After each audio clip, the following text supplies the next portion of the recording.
今日介紹嘅單位係日出康城6期 LP6 嘅一個1000尺單位。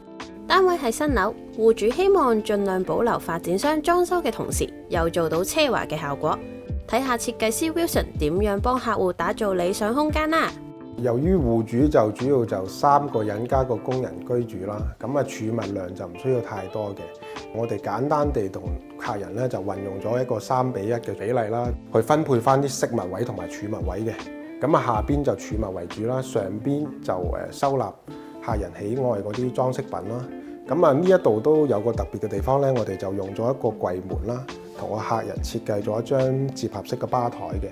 咁有需要嗰陣就可以招呼朋友飲下酒啊咁樣。整個客飯廳嘅色調設計用咗大量拉絲金通鏡面，幫戶主營造輕車風，配合室外海景，好似去咗度假咁。收樓之後，發現玄關位有一個好大嘅凹位，為咗彌補儲物量嘅問題，同時避免做櫃嘅壓迫感，經過同戶主商量，做咗個特色滲光嘅儲物天花。鞋櫃位利用原先發展商凹位做咗個入場鞋櫃，同時設計師做咗張可隱藏式嘅燈，方便戶主出門換鞋用，都好貼心。嚟到客飯廳呢一度啦，咁戶主需要一個輕車風少少嘅設計風格啦。我哋就同佢設計咗一個英式加拉絲金嘅特色 panel 啦。我哋做翻一個特色嘅暗門啦，貫穿翻成個飯廳 panel 啦。飯廳 panel 嗰度咧，我哋都加入咗岩板加拉絲金嘅元素，咁會有少少滲光啦，點綴翻啦。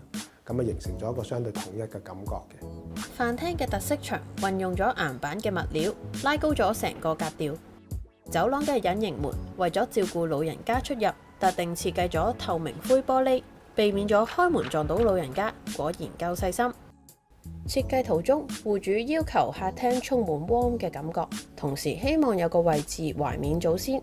設計師又會點樣滿足客人呢？我哋同戶主商量過之後咧，就捨棄咗部分嘅 TV panel 嘅位置啦。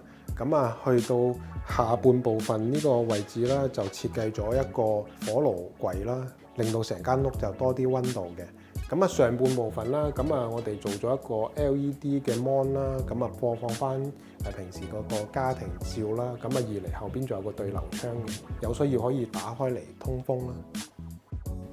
TV 特色牆隔離，設計師巧妙咁用凹位做咗個飄窗，俾戶主平時坐喺度 hea 下睇海景，超輕鬆。由於單位有充足空間，頭房就用咗俾男戶主做馬房用途，專屬馬房，平時賭馬都會贏多啲啊！戶主嘅小朋友咧就出咗國啦，間唔中先會翻嚟嘅啫。同客人規劃嗰陣咧，就呢間房咧做咗一個俾男戶主去賭馬或者係娛樂嘅用途嘅。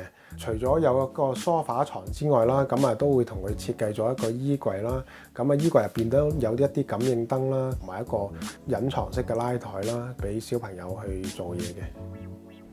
設計師話今次設計難點在於主人房同中房，因為戶主要求將中房打通，成為主人房嘅書房部分，但同時中房平時又可以做客房，各有私人空間。另外，戶主日常可以自由移動家私，做到多用途組合。嚟到主人房同中房呢，我哋用咗一個雙動線嘅設計啦，就駁通咗2間房嘅牆身啦，做翻一個雙向式嘅隱藏門啦。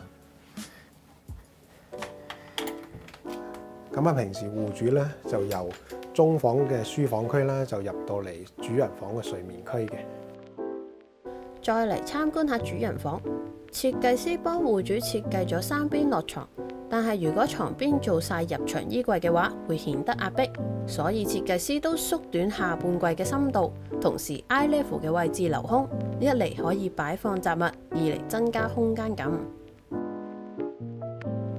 嚟到主人房床頭呢個位置啦，我同戶主啦就設計咗一個特色嘅床頭 panel 啦，去隱藏翻呢個對流窗嘅，平時都可以打開翻嚟去做一個對流作用啦。床尾個位置啦，原本同戶主咧就設計咗一個電視櫃嘅，考慮到做電視櫃咧就會比較遮擋嗰個海景啦，我哋就利用咗窗台個位置啦，同佢做咗一個升降嘅電視機架嘅，咁啊，一嚟啦，保留翻嗰個睇電視個功能啦；二嚟又唔會遮擋到個海景嘅。呢個單位有個特色就係戶內雙套間，套間係戶主媽咪住，房內靠床位有陣位壓頂。